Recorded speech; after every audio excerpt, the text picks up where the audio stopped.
जय हिंद दोस्तों। हम पढ़ रहे हैं आधुनिक भारत का इतिहास और उसके अंतर्गत हम बात कर रहे हैं नवीन राज्यों के उदय के बारे में, जिसमें हमने देखा मराठा राज्य को, जिसमें हमने देखा अवध राज्य को, बंगाल राज्य को, कर्नाटक को, हैदराबाद के निजामों को, किस तरह से कर्नाटक में युद्ध हुए, किस तरह से जाटों ने अपनी सत्ता संभाली, किस तरह राजपूतों ने अपनी सत्ता संभाली।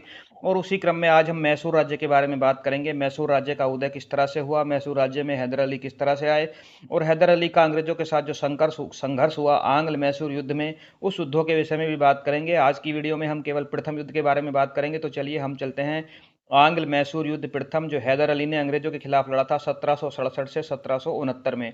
देखिए 1767 तारीख पे, समय पे, सन पे ध्यान दीजिए और याद कीजिए कि मैंने आधुनिक इतिहास के अंतर्गत आपको जो इंपॉर्टेंट बातें बताई हैं। 1767 या इसके आप थोड़ा सा पहले चलिए, 1764 में होता है बक्सर का युद्ध। ये 1767 है और 1764 में होता है बक्सर का युद्ध। और बक्सर का युद्ध में जो अंग्रेज जीत जाते हैं और उसके बाद इलाहाबाद की संधि होती है। और कुछ इस तरह से बंगाल वाले क्षेत्र पर, बंगाल बिहार उड़ीसा वाला क्षेत्र पर पूर्ण रूप से अंग्रेजों का आधिपत्य हो जाता है। यहाँ की दीवानी अंग्रेजों को मिल गई है, यानी अंग्रेज धीरे धीरे यहाँ पे पावरफुल होते चले जा रहे हैं। ये 1765 के आसपास की हम बात कर रहे हैं। अभी तक जो है अंग्रेजों का हैदर अली के साथ संघर्ष नहीं हुआ है। बक्सर का युद्ध खत्म हो चुका है। यहाँ पर है मराठा। मराठा अभी अभी 1761 में, मराठाओं ने 1761 में क्या किया था, तो देखिए पानीपत की तीसरी लड़ाई लड़के मराठा आए हैं और उस लड़ाई में वो बुरी तरह से हारे हैं। उनके बहुत से सैनिक मारे गए हैं, यानी आर्थिक रूप से मराठाओं को क्षति पहुंची है बहुत अधिक। तो मराठा यहाँ पर अभी उस युद्ध से उभरने की कोशिश कर रहे हैं। 1764 में मराठाओं की हार का एक तरह से फायदा उठाकर ही बक्सर का युद्ध लड़ते हैं अंग्रेज, और बंगाल बिहार कलकत्ता की दीवानी प्राप्त कर लेते हैं, इलाहाबाद की संधि करते हैं, अवध राज्य को भी एक तरह से अपना गुलाम ही बना लेते हैं और दिल्ली तक उनका हस्तक्षेप हो जाता है। उसी समय, ठीक उसी समय देखिए यहाँ पे क्या हो रहा है। यहाँ पे हैदराबाद के निजामों ने अपना राज्य स्थापित कर लिया है। यहाँ पे उत्तरी सरकार राज्य बना हुआ है, इस क्षेत्र में कुछ उत्तरी सरकार है। और ये है कर्नाटक राज्य। कर्नाटक राज्य में 3 युद्ध खत्म हो चुके हैं। कर्नाटक का प्रथम युद्ध हो चुका है, कर्नाटक का द्वितीय युद्ध हो चुका है, कर्नाटक का तृतीय युद्ध हो चुका है। कर्नाटक का तृतीय युद्ध होने के बाद यहाँ पे बैठे हुए हैं अंग्रेज मद्रास में, और यहाँ पांडिचेरी में बैठे हुए फ्रांसीसी। कर्नाटक के तीसरे युद्ध के बाद अंग्रेजों और फ्रांसीसियों में पांडिचेरी की संधि हो चुकी है। और उस संधि में तय हुआ है, वो संधि में ये तय हुआ है कि जो फ्रांसीसी हैं वो भारत में अब अपनी सेना नहीं रखेंगे, और फ्रांसीसियों को जो अंग्रेज हैं वो केवल पांडिचेरी तक ही सीमित कर देते हैं। उसी समय पे यहाँ पे श्रवणकोर राज्य का उदय होता है, मैंने आपको बताया। और ठीक उसी समय क्या होता है, एक मैसूर राज्य हैदर अली के नेतृत्व में सामने आता है। जो मालाबार तट है, मालाबार तट से लगा हुआ एक छोटा सा राज्य था मैसूर राज्य, जो धीरे धीरे विस्तार करता है और अंग्रेजों को चने चबा देता है। उसके बारे में आज हम इस वीडियो में बात करने वाले हैं। तो करंट स्थिति आपको ये समझ में आ रही है किस तरह से उस समय पे स्थितियां बनी हुई हैं भारत के अंदर। तो देखिए मेडिवल हिस्ट्री में यानी मध्यकालीन भारत में मैंने आपको 2 राज्यों के बारे में बताया था, विजयनगर राज्य और बहमनी राज्य, जो इसी दक्षिण भारत में थे। वो मध्यकालीन इतिहास में हम बात कर चुके हैं। तो विजयनगर राज्य और बहमनी राज्य जो होते हैं, उसमें से बहमनी राज्य कई सारे हिस्सों में टूट जाता है। ये सारी बातें हम बात ऑलरेडी मध्यकालीन इतिहास में बात कर चुके हैं। अहमदपुर, बीजापुर, गोलकुंडा, बीदर और बरार, बहमनी राज्य इन हिस्सों में टूट जाता है। अहमदपुर, बीजापुर, गोलकुंडा, बीदर और बरार राज्यों में विघटित हो जाता है। और अहमदपुर, बीजापुर, गोलकुंडा और बीदर, ये चारों राज्य मिलकर विजयनगर पे हमला कर देते हैं। इसमें बरार सम्मिलित नहीं था। चारों राज्य कहिए या चारों टुकड़े कहिए या चारों शहर कहिए या चारों शासक कहिए, जैसे भी आप कहना चाहें, अहमदपुर, बीजापुर, गोलकुंडा और बीदर, ये चारों मिलकर विजयनगर पर हमला करते हैं। इसे कहते हैं तालीकोटा का युद्ध। ये लड़ा जाता है 1665 में। मैं आपको मैसूर तक लाने की कोशिश कर रहा हूं। तो 1665 में जब तालीकोटा का युद्ध होता है और ये चारों जीत जाते हैं, उस तरह से कुछ कुछ उस तरह से क्या होता है, विजयनगर राज्य का पतन हो जाता है। जब विजयनगर राज्य का पतन हो जाता है तो एक यहाँ पे छोटा सा राज्य बनता है जिसे कहते हैं मैसूर। विजयनगर राज्य के पतन के बाद विजयनगर भी कई हिस्सों में बढ़ जाता है और उनमें से एक हिस्सा होता है मैसूर। और मैसूर में एक राज्य का उदय होता है, एक वंश का उदय होता है जिसे कहा जाता है अडियार वंश। मैसूर में एक वंश आता है अडियार वंश। उसके राजा होते हैं चिक्का कृष्णराज। जो नाम के राजा होते हैं, मतलब एक तरह से सिंबॉलिकल राजा होते हैं। जो मुख्य शासन चला रहे होते हैं वो चला रहते हैं नंदराज और कृष्णराज, जो कि चिक्का कृष्णराज के भाई हैं। यहाँ पे नंदराज, नंगराज भी आपको लिखा मिलेगा। नंदराज और कृष्णराज जो चिक्का कृष्णराज के भाई हैं वो शासन कर रहे हैं, और ये एक तरह से सिंबॉलिक राजा के रूप में काम कर रहे हैं। मैसूर का उदय हो चुका है, अडियार वंश आ चुका है। उसी समय फ्रांसीसी मैंने आपको बताया था यहाँ पे क्या होता है, उसी समय होता है कर्नाटक का तीसरा युद्ध 1756 से 1763 तक कर्नाटक का तीसरा युद्ध चलता है, जिसमें फ्रांसीसी हार जाते हैं, पेरिस की संधि होती है और फ्रांसीसियों को केवल जो है पांडिचेरी तक सीमित कर दिया जाता है और भारत में कोई भी सेना रखने का अधिकार उनसे छीन लिया जाता है फ्रांसीसियों से। ठीक है। अभी क्या है कि हैदर अली जो था वो नंदराज, जो मैंने आपको बताया नंदराज, नंदराज मुख्य शासक हैं और नाम किसका है, चिक्का कृष्ण राज का। तो नंदराज की सेना में एक सिपाही थे हैदर अली। हैदर अली एक छोटे से सिपाही हैं नंदराज की सेना में। सिपाही से वो धीरे धीरे अपने प्रतिभा के बल पर, अपने कौशल के बल पर एक अधिकारी बनते हैं और जब अधिकारी बनते हैं तो उनको डिंडी गुल का किला दे दिया जाता है और उसका सूबेदार बना दिया जाता है। किसको, हैदर अली को। हैदर अली पहले सिपाही थे नंदराज की सेना में, यानी अडियार वंश की सेना में, यानी मैसूर की सेना में। हैदर अली पहले एक सिपाही थे। सिपाही से उन्होंने कुछ प्रतिभा दिखाई, कुछ अच्छे काम करे, अपना कौशल दिखाया, एक अधिकारी बने और अधिकारी के बनने के बाद उन्हें डिंडीगुल किले का सूबेदार बना दिया जाता है। डिंडीगुल के किले में ये हैदर अली एक शस्त्रागार का स्थापित करते हैं यूरोपियों की मदद से। और यूरोपीय कौन मदद करेंगे, देखिए फ्रांसीसियों को, यहाँ पर फ्रांसीसियों को, ये है डिंडीगुल का किला, यहाँ पर डिंडीगुल का किला आएगा और फ्रांसीसियों को सीमित कर दिया गया है पांडिचेरी तक। उनको सेना रखने का अधिकार भी नहीं है। फ्रांसीसी तो सेना नहीं रख सकते, लेकिन वो अंदर अंदर परेशान तो हैं, अंदर अंदर घुन रहे हैं कि वो बुरी तरह से अंग्रेजों से हार गए हैं। तो वो हैदर अली की मदद करते हैं उसकी आर्मरी बनाने के लिए, उसका शस्त्रागार बनाने के लिए, ताकि जरूरत पड़ने पर फ्रांसीसी भी उसका इस्तेमाल कर सकते हैं और नाम होगा हैदर अली का कि वो हैदर अली की आर्मरी है, हैदर अली का शस्त्रागार है। ठीक है। तो फ्रांसीसी इसमें मदद करते हैं, यानी यूरोप के फ्रांस जो होता है वो शस्त्रागार बनाने में हैदर अली की मदद करता है और इसके बदले में हैदर अली जो है उन्हें माहे में व्यापार करने की परमिशन दे देता है। माहे कहाँ है, तो देखिए माहे यहाँ पर है, मैसूर से सटा हुआ मालाबार तट पर ये है माहे। माहे में जो पांडिचेरी का हिस्सा है, तो हैदर अली ने माहे में व्यापार करने की परमिशन मिल जाती है। शस्त्रागार, हैदर अली डिंडीगुल के किले का सूबेदार बनता है, शस्त्रागार का निर्माण करता है यूरोपीय यानी फ्रांस की मदद से। इसके बदले में फ्रांसीसियों को माहे में व्यापार करने की परमिशन मिलती है।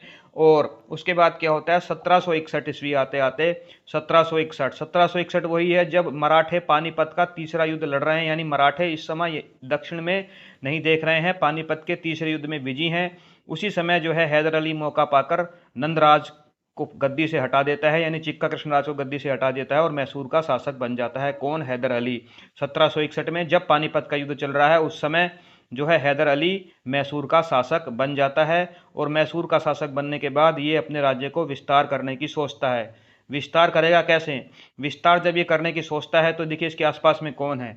जब शासक बना, विस्तार करने की सोची, तो इसके आसपास में कौन है, विस्तार किधर को होगा, विस्तार कर्नाटक की तरफ को होगा, विस्तार निजामों की तरफ को होगा और विस्तार मराठों की तरफ को होगा। ये जो मैंने खाली जगह छोड़ ली है यहीं पे विस्तार होगा।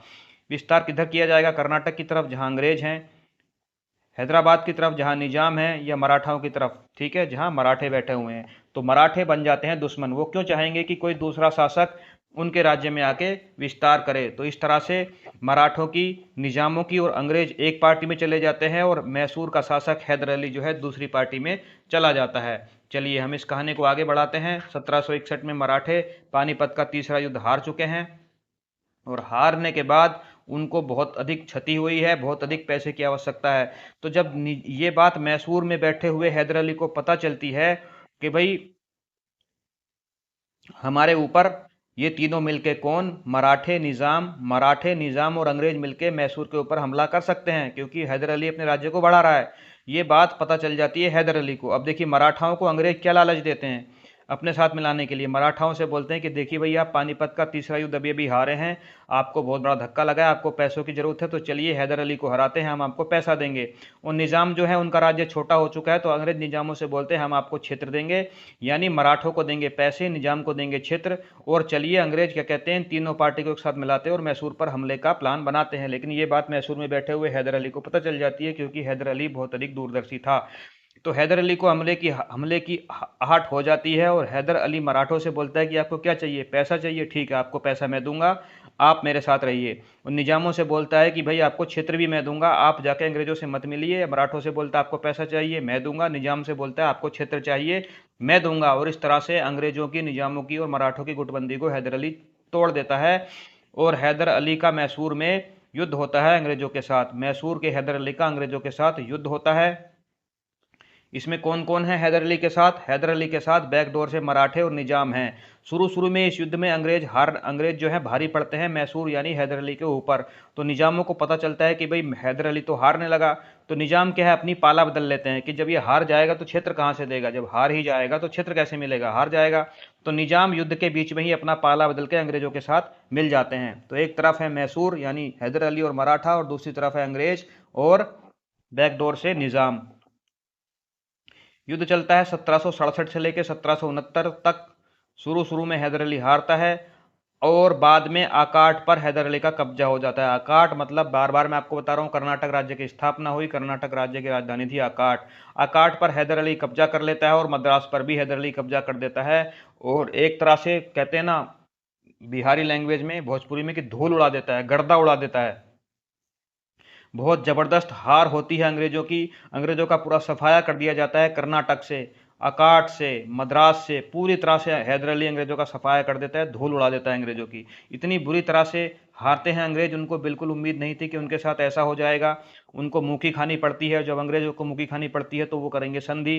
तो देखिए मद्रास की संधि होती है, यानी प्रथम आंग्ल मैसूर युद्ध के बाद जो संधि होती है उसका नाम है मद्रास की संधि। 1769 में हो रही है मद्रास की संधि।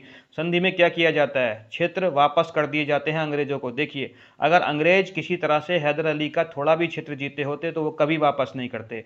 उन्होंने प्लासी के युद्ध में बंगाल को जीता, बक्सर के युद्ध में बिहार को जीता, उसके बाद उन्होंने इलाहाबाद की संधि की, लेकिन क्या उन्होंने क्षेत्र वापस दिए? बिल्कुल नहीं दिए, कभी नहीं देते अंग्रेज जीतने के बाद। लेकिन वही हमारे भारतीय शासकों की कमी, संधि में जीती हुई चीज़ों को वापस कर देते हैं, ये गलती हुई। क्षेत्र वापस कर दिया अंग्रेजों को, मद्रास की संधि के तहत हैदर अली ने जीते हुए क्षेत्र अंग्रेजों को वापस कर दिए। और लेकिन हैदर अली ने एक अच्छा काम किया, जो सेना का खर्चा हुआ और युद्ध का खर्चा हुआ सारे पैसे अंग्रेजों से लिए गए, यानी अंग्रेजों को दबाव तो झेलना पड़ा, हार तो झेलनी पड़ी। सेना और युद्ध का खर्चा हैदर अली अंग्रेजों से वसूलता है, और अगर मैसूर पर आक्रमण होता है तो अंग्रेजों से ये भी वादा करता है कि अंग्रेजों को सेना भेजनी पड़ेगी, क्योंकि हैदर अली को पता है कि उसको अपने राज्य का विस्तार करना है, और राज्य का विस्तार करना है तो उनकी कभी ना कभी मराठों से, निजामों से झड़प होनी है, क्योंकि विस्तार की जगह ही मराठे और निजाम है, जैसा मैंने आपको नक्शे में बताया। तो मराठों से, निजामों से उसकी झड़प तो होगी भविष्य में। तो दूरदर्शी है हैदर अली, बहुत दूरदर्शी है।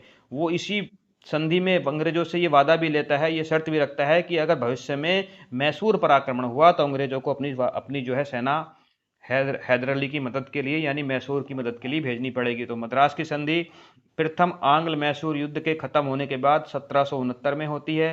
सारे जीते हुए क्षेत्र हैदर अली के द्वारा वापस कर दिए जाते हैं ईस्ट इंडिया कंपनी को, यानी अंग्रेजों को, ब्रिटिशर्स को। सेना और युद्ध का खर्चा हैदर अली ब्रिटिशर्स से वसूल लेता है, और साथ ही ये संधि होती है कि अगर मैसूर पर भविष्य में आक्रमण होता है तो अंग्रेजों को अपनी सेना भेजनी पड़ेगी। चलिए इस वीडियो को यहीं पर रखते हैं, अगली वीडियो में हम बात करेंगे द्वितीय आंग्ल मैसूर युद्ध क्यों होता है, किस तरह से फिर से अंग्रेज और हैदर अली भिड़ जाते हैं, उस युद्ध का क्या नतीजा होता है, और टीपू सुल्तान किस तरह से मैसूर का शासक बनता है। ये सारी बातें, निज़ाम और मराठों का क्या रोल रहता है आंग्ल मैसूर द्वितीय युद्ध में, ये सारी बातें हम अगली वीडियो में करेंगे। हमने बात करी है भारत के आधुनिक इतिहास की। इस सीरीज़ को आप लगातार देखते रहिए, रोज़ मैं एक वीडियो डालता हूँ। अगर आपको वीडियो पसंद आती है तो वीडियो को लाइक करें, शेयर करें और चैनल को सब्सक्राइब जरूर करें। जय हिंद, जय भारत।